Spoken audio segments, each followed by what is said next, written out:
Hi, welcome to my stable. This is my Triumph Tiger 1200 Rally Pro.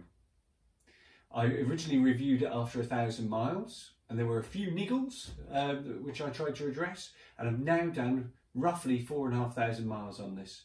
And a week ago I was riding this around the French Alps on the Chicken Strips tour with Teapot One and Simon Weir, who I met on the over that week. So, what have I got to say about the bike after 4,500 miles? Well, it handled the trip from Norwich, where I live, all the way down to Folkestone, and then across the Channel to France, all the way down to France into the Alps and into Italy, around the Alps and back. And what I've got to say is the bike was faultless. It was really, really good fun riding. I still have the challenge of being 5'9", so it's quite tall, and it's quite heavy just pushing it around. But after doing that many miles on the bike, actually you soon get used to the height, and so soon get used to lugging it around when you're not riding it. In terms of riding it, I didn't really find any problems. It was a bit of a dream, really. It just handled everything really well, all in its stride. I was conscious of the comments about vibrations in the handlebars, as I previously mentioned on the previous video. Well, actually, that wasn't really a problem at all. It's noticeable. You know, there are some vibrations at certain revs at certain speeds, but it's not really a problem. So I wouldn't say that's a showstopper if you were thinking of buying one of these bikes. I found it just a bit of the character of the bike. In terms of the braking and handling it in the different modes, I tried it in the sports mode as well as the rain modes as well, and things like that. They all work fine, but most of the time I leave it in road mode. It's fine, unless we're going around the mountain passes and stuff, and then I'll put it in sports mode. That worked really well. I didn't really have any problems with the handling at all. It just worked. The things like, simple things like the screen going up and down and the navigation and things like that, once you got your head around how to use them, they worked. And I didn't really have any heating problems on the when I had the 900 Rally Pro. I used to get really hot legs down here on the bike. Well, don't get that on the 1200.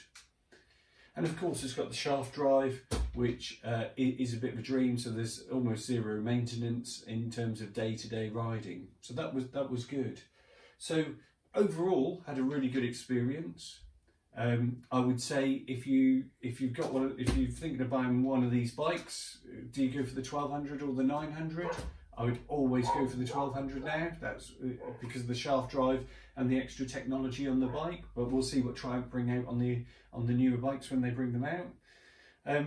In terms of what I took for the trip, I took a roll on the back here because I didn't want big panniers, just in case we're filtering through the Dartford Tunnel and places like that. Didn't want that to cause me any issues or be cumbersome.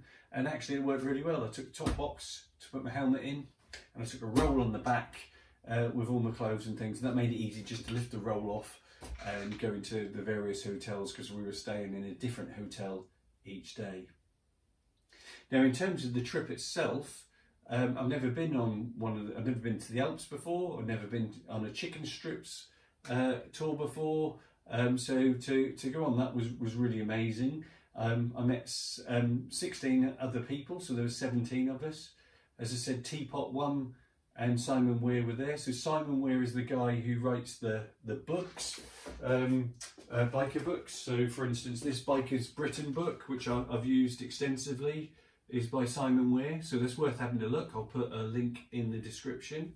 And Teapot One is one of the guys who records many bike videos, does some amazing stuff. Gave up his job many years ago to become a biker who records videos on YouTube. I'd have a look at his channel as well. He does some really interesting stuff and some podcasts and things.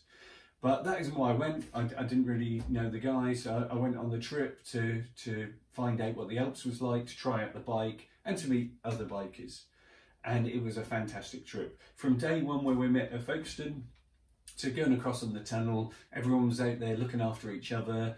The routes were really sound because Simon had planned them all, and there were a decent amount of stops for coffee and drinks because it was hot. And then we also had decent hotels in the evenings every night, different hotels, and it was a lot of fun having a beer and some food with the rest of the bikers and just having a laugh amongst the community there. So if you ever get the chance, look up Chicken Strips if you fancy going on a bike tour. I think it's called Chicken Strips because when you come back you won't have any chicken strips on your bike, and that's certainly true.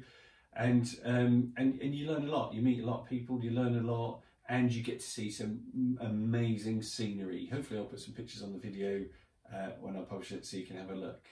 So the bike's found after 4,500 miles.